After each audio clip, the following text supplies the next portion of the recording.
বাচ্চারা যেন বুঝতে পারে আজকে সবে বরাত। যদি ঘরের মধ্যে লাইট টাইট থাকে লাইট লাগাবেন, যদি লিখে রাখতে হয় তাহলে লিখবেন আজ পবিত্র সবে বরাত।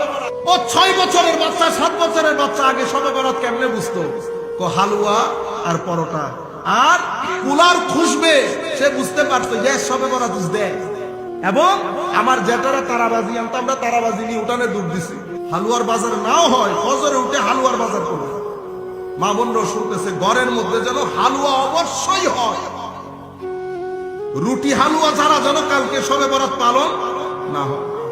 রুটি হালুয়া করবেন, সামর্থ্য অনুযায়ী খাওয়া দাওয়া রেডি করবেন। গরিব আত্মীয় স্বজনের মাঝে আমরা যেভাবে দেই সেভাবে দেবেন। আগের ফ্লেভার।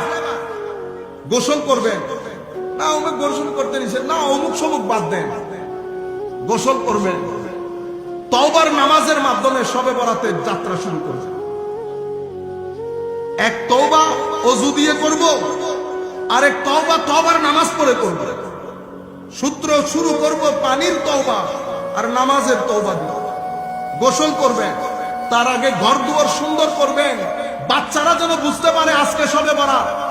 যদি ঘরের মধ্যে লাইট টাইট থাকে লাইট লাগাবেন, যদি লিখে রাখতে হয় তাহলে লিখবেন আজ পবিত্র সবে বরাত। সময়ের নার বুঝেন, ডিমান্ড বুঝেন। ইংল্যান্ড আমেরিকার মধ্যে তারা কি ধর্মকর্ম কিছু বুঝে? কিচ্ছু বুঝেন। কিন্তু ডিসেম্বর মাস আসলে পুরা মাস ব্যাপী তারা স্কুলের মধ্যে ছেলেদেরকে ঈসা আলাইহিস সালাম, মরিয়ম আলাইহিস সালাম পুরা কাহিনীগুলা পড়ায়। প্রত্যেক বাচ্চাকে জিজ্ঞেস করেন, সব নামগুলা বলবে কাহিনী সহ। আমাদের ছেলেদেরকে জিজ্ঞেস করেন, পাক পঞ্জাতন বলতেও পারবে না। আপনারা বুঝতে পেরেছেন? সময়ের স্ট্র্যাটেজি থাকে, জামানার কিছু ডিমান্ড থাকে। আমার কাজ হচ্ছে সেই ডিমান্ড ফুলফিল করা। কারণ আমার উদ্দেশ্য একটা, উদ্দেশ্যের মধ্যে কোনো পরিবর্তন, পরিবর্ধন, পরিশোধন, সংযোজন, বিয়োজন কোনো কিছু উদ্দেশ্যের মধ্যে আসে না। সেই উদ্দেশ্য অ্যাচিভ করার জন্য আপনার যে মেথোডোলজি, মানহাজ, এটার মধ্যে পরিবর্তন আসে, পরিবর্তন আসে, পরিশোধন আসে, সংযোজন হয়, বিয়োজন হয়। কিসের মধ্যে? মেথোডোলজির মধ্যে, মেথডসের মধ্যে। রয়ে গেল উদ্দেশ্য। উদ্দেশ্যটা একটা। উদ্দেশ্য কি? সবে বরাতে আল্লাহর দরবারে তওবা করে নিজেকে পরিষ্কার করে মাহে রমজানের জন্য তৈরি করা। আমার উদ্দেশ্য তো এটা। বাকি জিনিস দেখিয়েন না। কেন? যখন রিকশায় চড়ে যাওয়া দরকার আমি রিকশায় চলছি, যখন রিকশা থেকে নেমে বাসে চড়া দরকার আমি বাসে চড়বো, যখন কারে উঠার দরকার কারে উঠবো, প্রয়োজন যদি হয় হেলিকপ্টারে যাবো। যাচ্ছেন না হেলিকপ্টারে? যাচ্ছি না। হেলিকপ্টার তো উদ্দেশ্য না, উদ্দেশ্য তো প্রোগ্রাম। হেলিকপ্টার বাহন, তো হেলিকপ্টার ছাড়া বাহন আল্লাহ আছে। কিন্তু আমি সময়ের ডিমান্ড হচ্ছে আমাকে এখন হেলিকপ্টার ব্যবহার করতে হবে। আপনারা বুঝতে পেরেছেন? সুতরাং সময় যত পরিবর্তন হবে তত আপনার মেথডের মধ্যে, মেথোডোলজির মধ্যে আপনি পরিবর্তন আনবেন। আপনাদের লেখা পড়া সবকিছুর মধ্যে প্রত্যেকদিন পরিবর্তন হচ্ছে না। তো কেউ কি এখন 2 2 5 বলে? ও 2 2 4টা থাকবে, কখন ডাকপারিও থাকবে। লেখাপড়ার জায়গার মধ্যে থাকবে, মেথডস পরিবর্তন হবে, মেথোডোলজি পরিবর্তন হবে। আপনারা বুঝতে পেরেছেন?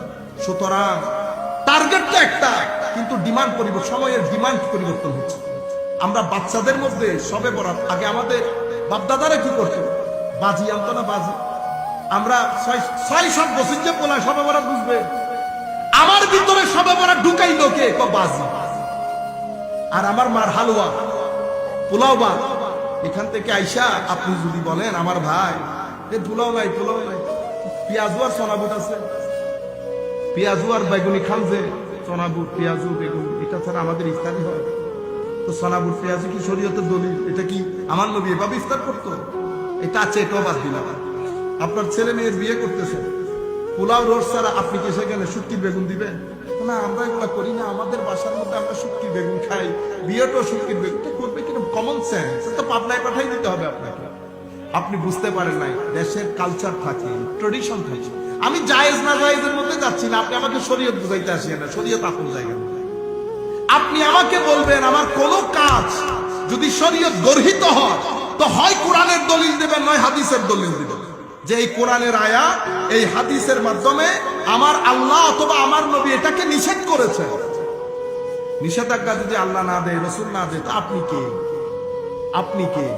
সুতরাং দুইটা জিনিস হওয়ার চেষ্টা করবেন না, না আল্লাহ হওয়ার চেষ্টা করবেন, না রসুল হওয়ার চেষ্টা করবেন। কারণ হা না করা, হা না করা এটা দুইজনের জিম্মায়।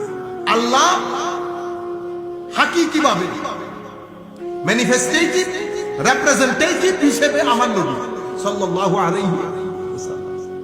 আমি আপনাদেরকে যে জিনিসটা বোঝাতে চাচ্ছি, তাইলে শুরুটা কিভাবে করবেন? অবশ্যই হালুয়া পাকে মতো, অবশ্যই যার যার সামর্থ্য অনুযায়ী, যার যার সামর্থ্য অনুযায়ী পাশের গর্তের মধ্যে শেয়ার করবেন। মা বোনরা শুনতেছেন, শেয়ার করবেন। একটা দুইটা মানুষ হলেও বাইরে কালকে খাওয়াবেন। এবং বাচ্চারা সবে বরাত বুঝে মতো, ও 6 বছরের বাচ্চা 7 বছরের বাচ্চা আগে সবে বরাত কেমনে বুঝতো? হালুয়া আর পরোটা আর কুলার খুশবে, সে বুঝতে পারতো যে সবে বরাত দেয়। এবং আমার জেঠারা তারাবাজি আনতো, আমরা তারাবাজি নিয়ে উঠানে ডুব দিছি।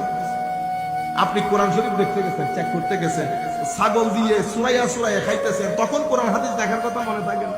খাওয়ার সময় পুরা ছাগল একটারে বসাই দিছেন, বাসমতি চাউলের বিরিয়ানি, হ্যাঁ কাচ্ছি, এটা খাওয়ার সময় আপনার মনে ছিল না শরীয়তের মধ্যে এটা জায়েজ আছে কিনা?